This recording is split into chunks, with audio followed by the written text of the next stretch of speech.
अस्सलाम वालेकुम व्यूअर्स। कैसे हैं आप लोग? उम्मीद है कि सब खैर खैरियत से होंगे। मैं हूं मोहम्मद जुनैद और आज हम अपने चैनल पे मैथ्स के जिस टॉपिक को डिस्कस करेंगे वो है प्रोपोर्शन। ठीक है ना? अच्छा, अपने प्रीवियस लेक्चर में हम रेशो को ऑलरेडी डिस्कस कर चुके हैं डिटेल में। रेशो के लेक्चर में हमने क्या क्या समझा था कि रेशो होता क्या है, एग्जाम्पल्स हमने देखी थी, अपने डेली लाइफ की एग्जाम्पल्स में से उसको समझने की कोशिश की थी। फिर हमने जो है वो दो टर्म्स इंपॉर्टेंट बड़ी समझी थी, एक एंटीसीडेंट और एक कॉन्सिक्वेंट। और रेशो को किस कंडीशन में कंपेयर किया जा सकता है, यानी कि दो क्वांटिटीज को आपस में कंपेयर किन कंडीशंस में किया जा सकता है, वो हमने देखी थी। फिर हमने कुछ वर्ड प्रॉब्लम्स भी देखे थे और किस तरह से रेशो निकाला जाता है हमने वो भी देखा था। आज हम बात करेंगे प्रोपोर्शन की। ठीक है ना? तो प्रोपोर्शन जो है उसको समझने से पहले वो व्यूअर्स या स्टूडेंट्स जिन्होंने रेशो का लेक्चर अटेंड नहीं किया हुआ या जिनको रेशो का आइडिया नहीं है, तो मैं उनको रिकमेंड करूंगा कि वो पहले हमारे रेशो के लेक्चर को ज़रूर सुने। आपकी आसानी के लिए मैंने अपनी वीडियो डिस्क्रिप्शन में रेशो के लेक्चर का लिंक भी डाल दिया है, तो ज़्यादा ढूंढना ना पड़े, डायरेक्टली आप उस लिंक को क्लिक करें और जो है वो उस रेशो के लेक्चर को जो है वो सुन सकते हैं। अच्छा, व्यूअर्स और स्टूडेंट्स जो न्यू स्टूडेंट्स या व्यूअर्स हैं जिन्होंने हमारे चैनल को सब्सक्राइब नहीं किया हुआ, तो मैं उनसे रिक्वेस्ट करूंगा कि वो इस चैनल को सब्सक्राइब भी कर लें, ताकि जो अगली वीडियोस आएँ, अगले लेक्चर्स आएँ, वो आपके पास उनकी इंटीमेशन, उनकी नोटिफिकेशन आ जाए। ठीक है ना व्यूअर्स? चले हम प्रोपोर्शन की बात करते हैं। तो जब हमने रेशो की बात की थी पिछले लेक्चर में, तो हमने क्या कहा था कि जब दो क्वांटिटीज को कंपेयर किया जाता है तो हम कहते हैं कि वो रेशो होती है। डिवीजन मेथड से हमने कहा था कि जब हम दो क्वांटिटीज को आपस में कंपेयर करते हैं बाय डिवीजन मेथड, तो हमने कहा था वो रेशो होता है। तो फिर प्रोपोर्शन क्या होता है? प्रोपोर्शन बेसिकली जब आप दो रेशोज को आपस में कंपेयर करें उसको हम प्रोपोर्शन कहते हैं। ये जस्ट इंट्रो है, अभी हम उसको डिटेल में भी समझेंगे। ठीक है ना?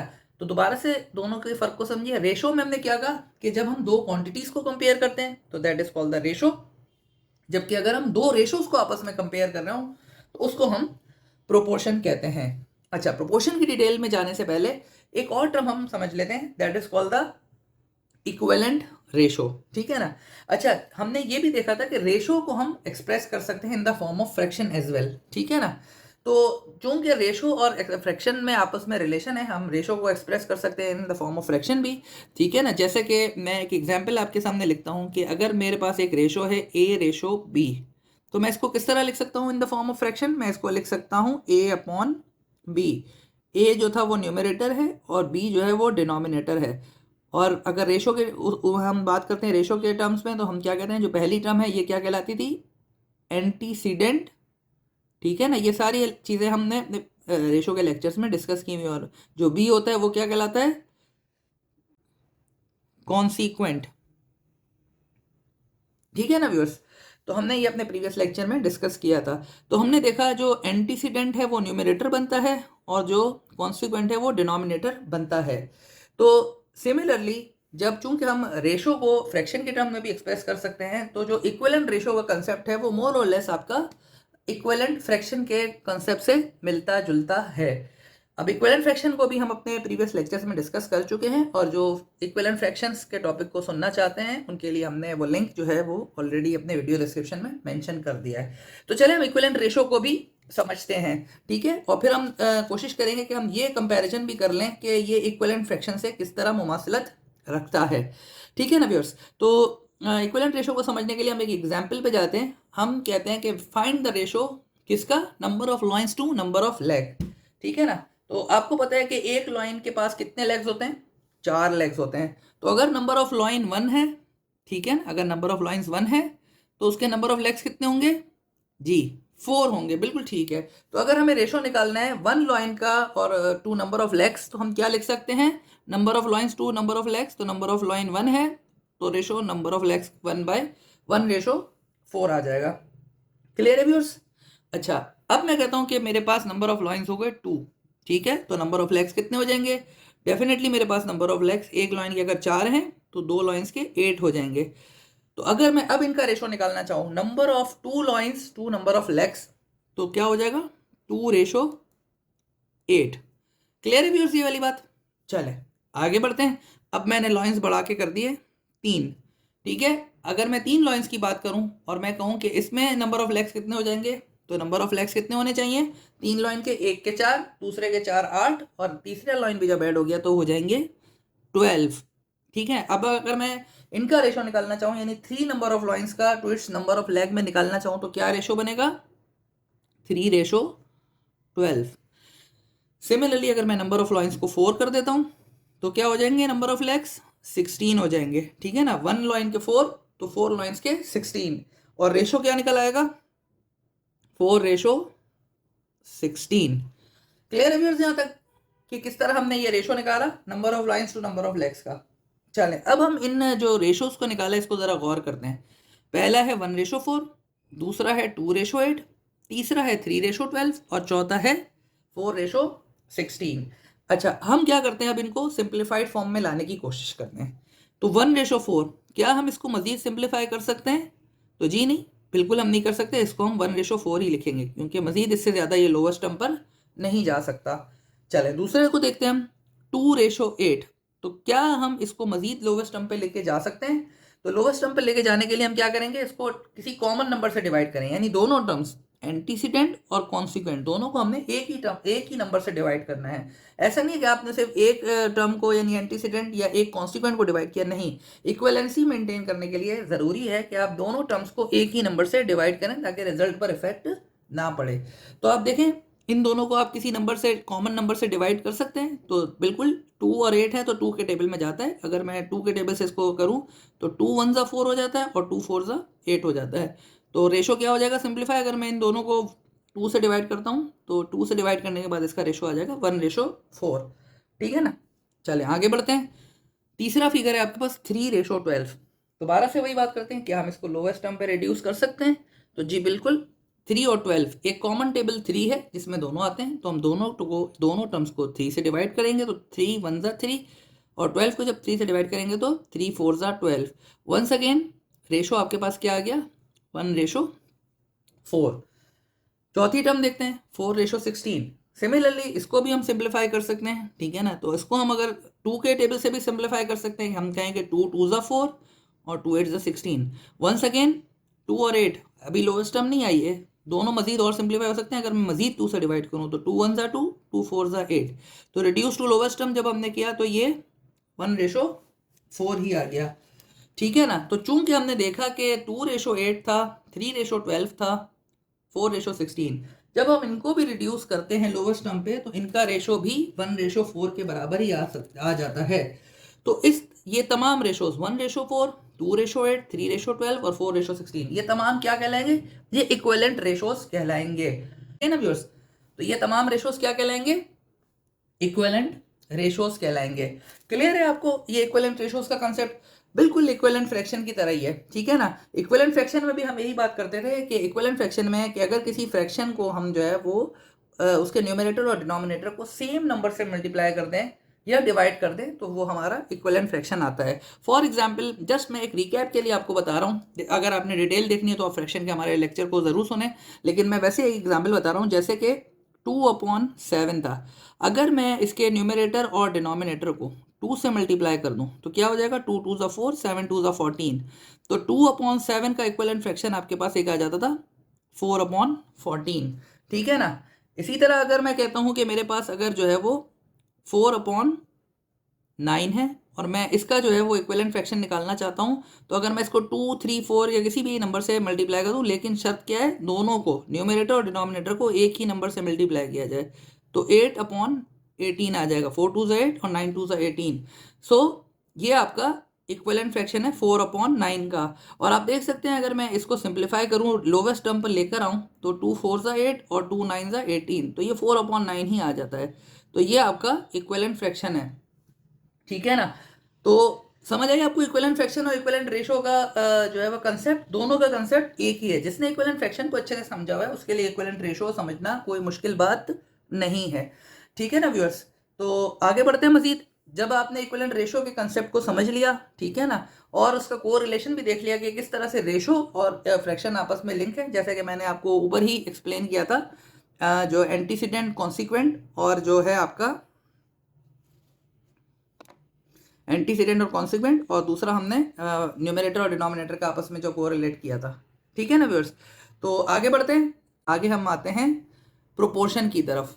ठीक है, अच्छा जी, अब इक्विवेलेंट फ्रैक्शन को समझने के बाद हम प्रोपोर्शन को डिस्कस करते हैं कि प्रोपोर्शन क्या होता है। तो प्रोपोर्शन क्या है, हमने इनिशियली डिस्कस किया था कि प्रोपोर्शन बेसिकली क्या था कि जो है आपका जब हम दो रेशोज को आपस में कंपेयर करते हैं तो हम उसको कहते हैं प्रोपोर्शन। अब इसकी डेफिनेशन आप देख लें कि a sentence that states that the two ratios are equivalent is called the proportion. ठीक है ना, यानी ऐसी स्टेटमेंट जो ये बताए कि दो रेशोज इक्विवेलेंट हैं वो आपकी प्रोपोर्शन कहलाती है। ठीक है, अब इक्विवेलेंट रेशो चूंकि आपने समझ लिया है तो आपको ये स्टेटमेंट समझने में आसानी होगी। ठीक है, तो इसको प्रोपोर्शन का सिंबल क्या होता है, ये 4 डॉट्स होते हैं, हम कहते हैं 2 सेमी कोलन्स होते हैं। ठीक है ना, फॉर एग्जाम्पल मैं बात करता हूँ 1:2 और ये प्रोपोर्शन का सिंबल आ गया और 4:8। तो ये क्या इंडिकेट कर रहा है, ये इंडिकेट करता है कि 1:2 और जो 4:8 है ये आपस में इक्विवेलेंट रेशोज है। ठीक है ना, क्लियर है व्यूअर्स आपको ये।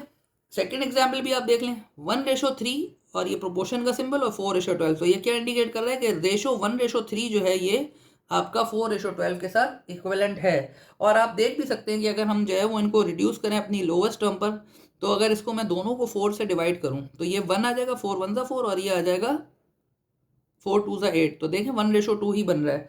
तो दिस मीन्स के ये दो रेशोज इक्विवेलेंट हैं। ठीक है ना व्यूअर्स।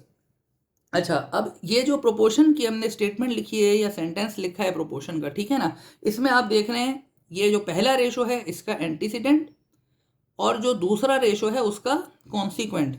ठीक है ना, ये दोनों क्या कहलाएंगे, आपके एक्सट्रीम्स कहलाएंगे। दोबारा से सुन लीजिए, जो पहला रेशो है उसका जो है वो एंटीसीडेंट और जो दूसरा दूसरा जो रेशो है उसका कॉन्सिक्वेंट, ये दोनों आपके एक्सट्रीम्स कहलाएंगे। क्यों, क्योंकि ये बिल्कुल एक्सट्रीम्स पर लिखे हुए हैं, एक यहाँ लिखा हुआ है लेफ्ट एक्सट्रीम पर और एक लिखा हुआ है राइट एक्सट्रीम्स पर, तो ये कहलाएंगे एक्सट्रीम्स। सिमिलरली जो पहले रेशो का आपका कॉन्सिक्वेंट है और जो सेकंड रेशो का आपका एंटीसीडेंट है, ये दोनों क्या कहलाएंगे, ये दोनों आपके कहलाते हैं मीन। ठीक है ना व्यूअर्स, ये बात आपको जहन में रखनी है। ठीक है, चलें तो फिर आगे प्रोपोर्शन का कॉन्सेप्ट आपको क्लियर हो गया कि प्रोपोर्शन क्या है। ऐसे स्टेटमेंट या ऐसा सेंटेंस जो दो रेशोज की इक्विवेलेंसी के बारे में बताता है तो ये हम कहते हैं, उसको हम कहते हैं प्रोपोर्शन। या दो रेशोज को आपस में जो कंपेयर करें उसको हम कहते हैं प्रोपोर्शन। और ये इसका सिंबल भी हमने देख लिया। अच्छा, अब हम कहते हैं कि अगर रेशोज इक्विवेलेंट हैं किसी भी प्रोपोर्शनल स्टेटमेंट में, तो जो मैंने अभी बात की आपको एक्सट्रीम्स की और मीन्स की, ठीक है ना, तो अगर आपके जो रेशोज इक्विवेलेंट हैं तो इस केस में क्या होगा, जो एक्सट्रीम और मीन्स की बात की तो मैं ये कह सकता हूँ कि जो प्रोडक्ट ऑफ एक्सट्रीम होगा वो बराबर होगा प्रोडक्ट ऑफ मीन्स के। ठीक है ना, क्या मतलब हुआ, जैसे कि हमने ऊपर एक एग्जाम्पल में मार्किंग की हुई है, तो एक्सट्रीम्स यहाँ क्या क्या है, यहाँ एक एक्सट्रीम 1 है और एक एक्सट्रीम 12 है। तो मैं ये कह सकता हूँ प्रोडक्ट ऑफ एक्सट्रीम मीन्स 1 × 12, वो किसके बराबर होगा, प्रोडक्ट ऑफ मीन्स के, यानी 4/3 हो जाएगा। ठीक है ना, तो आप देख लें ये 12 आ गया और यहाँ से भी आपने जब किया तो ये 12 आ गया। बिल्कुल सिमिलर कॉन्सेप्ट हमने इक्विवेलेंट फ्रैक्शन में भी पढ़ा था, जहां हमने ये देखा था कि अगर दो फ्रैक्शन आपस में इक्विवेलेंट है तो हम उसको कैसे फाइंड आउट कर सकते हैं। तो उसमें हमने क्या किया था, उसमें हमने कहा था कि अगर दो फ्रैक्शन है, लेट से कि एक 4/8 है और एक है आपका 1/2, हमने कहा था कि अगर ये इक्विवेलेंट है तो हम किस तरह फाइंड आउट करते थे कि पहले फ्रैक्शन के न्यूमरेटर को दूसरे फ्रैक्शन के डिनोमिनेटर से मल्टीप्लाई कर देते थे और जो पहले फ्रैक्शन का डिनोमिनेटर है उसको हम दूसरे फ्रैक्शन के न्यूमरेटर से मल्टीप्लाई करके चेक करते थे कि आइदर फ्रैक्शंस आर इक्विवेलेंट और नॉट। तो ये हमने देखा कि ये जो है वो आपके इक्विवेलेंट आ रहे हैं, 8/8 बराबर 8 के आ गया। तो बिल्कुल यहाँ भी इसी तरह प्रोडक्ट ऑफ एक्सट्रीम और प्रोडक्ट ऑफ मीन है, तो बिल्कुल कोरिलेटेड है आपस में, एक ही बात है, चाहे हम इस तरह करें या इस तरह करें, क्योंकि हम रेशो को भी एक्सप्रेस इसी तरह कर सकते हैं। हमने बात की थी कि जो दो एक्सट्रीम्स हैं ये इस फ्रैक्शन का इसको हम एक्सप्लेन कर सकते हैं या इसको हम एक्सप्रेस कर सकते हैं in the form of fraction. तो किस तरह कर सकते हैं, 1/3, और इसको हम फ्रैक्शन में एक्सप्रेस कर सकते हैं 4/12 पे। तो हमने जो बात की प्रोडक्ट ऑफ एक्सट्रीम का मतलब 1 × 12, और यहाँ हमने प्रोडक्ट ऑफ मीन की बात की 4 × 3। तो आप देख रहे हैं कि यहाँ भी 1 × 12 और 4 × 3 ही जो है वो मल्टीप्लाई हो रहा है। तो चाहे आप इक्विवेलेंट फ्रैक्शन के तहत जो है वो डिटरमिन करें या फिर आप जो है वो रेशो के फॉर्म में डिटरमिन करें, आंसर एक ही आ रहा है। तो ये मैं सिर्फ आपको कोशिश कर रहा हूँ कि आपको मैं को रिलेट कर सकूँ जो इक्विवेलेंट फ्रैक्शन है और यहाँ रेशो में जो इक्विवेलेंट रेशो है उनको। ठीक है ना व्यूअर्स, तो किस तरह से हम इक्विवेलेंट फ्रैक्शन फाइंड आउट करते थे, बिल्कुल उसी बेसिस पर हमने यहाँ जो है वो इक्विवेलेंट रेशो की फाइंडिंग भी की है कि आइदर जो दो साइड्स के रेशोज हैं वो आपस में इक्विवेलेंट है कि नहीं है। क्लियर है व्यूअर्स आपको ये? तो चले, अब ये जब आपको बात क्लियर है कि product of extreme is equal to product of mean है प्रोपोर्शन के स्टेटमेंट, तो हम अब इसके ऊपर कुछ प्रॉब्लम्स करते हैं। अच्छा जी व्यूअर्स, तो ये आपके सामने जो है वो एक्सरसाइज आ गई है, क्वेश्चंस कुछ आ गए, और इस क्वेश्चन में हमें क्या करना है, हमें वैल्यू ऑफ एक्स मालूम करनी है मुख्तलिफ प्रोपोर्शंस की जो स्टेटमेंट दी हुई है उसमें। तो जब आपको प्रोपोर्शन की स्टेटमेंट दी हुई है तो आपने वो फार्मूला याद रखना है कि प्रोडक्ट ऑफ एक्सट्रीम बराबर है प्रोडक्ट ऑफ मीन के। तो सबसे पहले तो हम प्रोडक्ट एक्सट्रीम्स को मार्क कर लें। एक्सट्रीम कौन कौन से हो जाएंगे, ये दोनों आपके हो गए एक्सट्रीम और ये दोनों आपके हो गए मीन, ठीक है ना। तो प्रोडक्ट ऑफ एक्सट्रीम क्या बन जाएगा, 5 मल्टीप्लाई बाई एक्स, और प्रोडक्ट ऑफ मीन क्या बन जाएगा, 8 मल्टीप्लाई बाय 10। अच्छा, मैं को रिलेट करता हूँ जो मैंने अपने को प्रीवियस एग्जाम्पल में भी समझाने की कोशिश की थी इक्विवेलेंट फ्रैक्शन से। तो हम अगर इसको इक्विवेलेंट फ्रैक्शन में एक्सप्रेस करते हैं, फ्रैक्शन की फॉर्म में एक्सप्रेस करते हैं, तो 5/8 की जगह मैं लिख सकता हूँ 5/8, और इसमें यहाँ मैं जो है वो 10/x को मैं एक्सप्रेस कर सकता हूँ 10/x, ठीक है ना। तो अगर यहाँ भी हम इक्विवेलेंट इनको मालूम करना चाहें कि ये फ्रैक्शन आपस में इक्विवेलेंट है, तो हम क्या करते हैं, जो पहले का न्यूमरेटर है उससे दूसरे का डिनोमिनेटर मल्टीप्लाई हो जाएगा, तो 5 मल्टीप्लाई बाय एक्स हो जाएगा, और जो पहले का डिनोमिनेटर है वो सेकंड के न्यूमरेटर से मल्टीप्लाई हो जाएगा, ठीक है ना। तो ये हो जाएगा 8 मल्टीप्लाई बाय 10। तो आपने देखा यहाँ भी आपका 5x बराबर 80 क्या आ रहा है, जबकि यहाँ भी हमने जो प्रोडक्ट ऑफ एक्सट्रीम और प्रोडक्ट ऑफ मीन की बात की, यहाँ भी आपका 5x बराबर आ गया 80 के, ठीक है ना व्यूअर्स। तो ये मैंने आपको कोरिलेट भी करके बता दिया कि किस तरह इक्विवेलेंट फ्रैक्शन की डिटर्मिनेशन जो हम करते थे और जो है वो प्रोपोर्शन में जो हम इक्विवेलेंट रेशो की डिटर्मिनेशन कर रहे हैं, ये दोनों कॉमन है, ठीक है। तो 5x इज इक्वल टू 80 आ गया। तो आगे इसको सिंप्लीफाई कर लेते हैं x की वैल्यू निकालने के लिए। तो यहाँ 5x से मल्टीप्लाई हो रहा है, तो जब इस तरफ लेके जाएंगे तो वो इससे डिवाइड हो जाएगा, ठीक है। तो x इज इक्वल टू 80/5, और जब 80 को आप 5 से डिवाइड करना है तो क्या हो जाएगा, 5 1 ज़ा 5 और बाकी बचा 3, तो 5 6 ज़ा 30। तो x की वैल्यू क्या आ गई, x की वैल्यू आ गई मेरे पास 16। क्लियर है व्यूअर्स ये आपको कि किस तरह हमने जो है वो प्रोपोर्शन की स्टेटमेंट में product of extreme is equal to product of mean के रिलेशन को यूज करते हुए आंसर निकाल लिया। चलें दूसरे क्वेश्चन की तरफ हम बढ़ते हैं, ठीक है। दूसरा क्वेश्चन आपका है 10/x प्रोपोर्शनल साइन 5/9, ठीक है ना। इसमें भी हमें x की वैल्यू डिटरमिन करनी है। तो हम क्या करेंगे, product of extreme is equal to product of mean. तो प्रोडक्ट ऑफ एक्सट्रीम ये होगा और प्रोडक्ट ऑफ मीन ये होगा। तो प्रोडक्ट ऑफ एक्सट्रीम क्या हो जाएगा, 10 मल्टीप्लाई बाय 9, और प्रोडक्ट ऑफ मीन क्या हो जाएगा, प्रोडक्ट ऑफ मीन हो जाएगा 15 मल्टीप्लाई बाय एक्स। मज़ीद सिंप्लीफाई जब हम इसको करते हैं तो 10 9 ज़ा 90 और 15x, 15x के साथ यहाँ मल्टीप्लाई हो रहा है, तो दूसरी साइड पे जाके क्या हो जाएगा, डिवाइड हो जाएगा। तो x बराबर हो जाएगा 90/15 के, और जब आप 15 का टेबल पढ़ेंगे तो 90 उसमें कब आएगा, 15 2 ज़ा 30, 15 3 ज़ा 45, 15 4 ज़ा 60, 15 5 ज़ा 75 एंड 15 6 ज़ा 90। तो आंसर x का क्या आ जाएगा, x इसमें आ जाएगा 6 के बराबर। क्लियर है व्यूअर्स ये आपको क्वेश्चन। चलें एक और क्वेश्चन प्रैक्टिस के लिए करते हैं, तो इंशाल्लाह आपका कंसेप्ट बिल्कुल इसमें क्लियर हो जाएगा कि किस तरह हम प्रोपोर्शनल स्टेटमेंट में x की वैल्यूज को निकाल सकते हैं, ठीक है ना। x/10 प्रोपोर्शन इज, या हम कह सकते हैं कि x/10 इक्वलेंट टू 6/15, दो रेशोज हैं आपस में इक्वलेंट हैं, ठीक है ना। ये प्रोपोर्शनल की स्टेटमेंट हमें बता रही है। तो x/10, तो दोबारा से वही तरीकाकार, एक्सट्रीम को सबसे पहले हम मार्क कर लें और मीन को मार्क कर लें। तो एक्सट्रीम क्या क्या है, 15 मल्टीप्लाई बाय एक्स और is equal to 10 multiply by 6। Clear है व्यूअर्स, 15x बराबर आ गया 60 के, 10 6 ज़ा 60 होता है। तो 15 यहाँ x के साथ मल्टीप्लाई हो रहा है, यहाँ जाके डिवाइड हो जाएगा, तो x इज इक्वल टू 60/15 हो जाएगा। और 60 को जब हम डिवाइड करेंगे 15 से तो क्या हो जाएगा, 15 का टेबल पढ़ेंगे तो 15 4 ज़ा 60 होता है, ठीक है। तो आंसर x का क्या आ गया, 4 आ गया। क्लियर है व्यूअर्स आपको। तो उम्मीद है कि आज का लेक्चर आपको अच्छे से समझ आ गया होगा, जिसमें हमने प्रोपोर्शन को बेसिकली समझा और साथ साथ इक्विवेलेंट रेशो की टर्म को भी डिस्कस किया। तो अगर आपको आज का लेक्चर अच्छा लगा तो इसे लाइक भी कीजिए, सब्सक्राइब भी कीजिए, और अपने फ्रेंड्स के साथ शेयर करना बिल्कुल मत भूलिए। चलिए अपना बहुत ख्याल रखिएगा। अस्सलाम वालेकुम।